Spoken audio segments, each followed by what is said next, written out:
অনেক সময় নিজের থেকেও আপন যেজন, তার কিছু পছন্দের তালিকার জিনিস যা আমার অপছন্দের, যে জিনিসগুলো হয়তো তার ক্ষণিকের আনন্দের সঙ্গী হলেও তার জন্য তা খুবই খারাপ।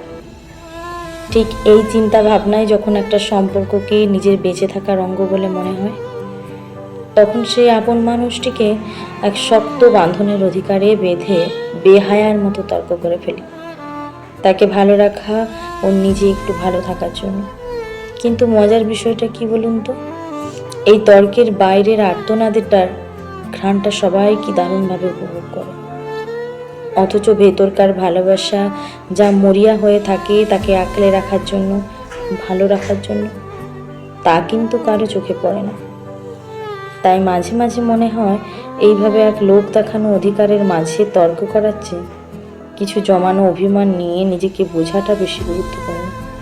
কারণ যে মানুষ তোমার ভেতরকার তুমিকে ভালোবাসতে পারলো না, চিনতে পারলো না, বুঝতে শিখলো না, সে কোনোদিনও তোমার ছিল না।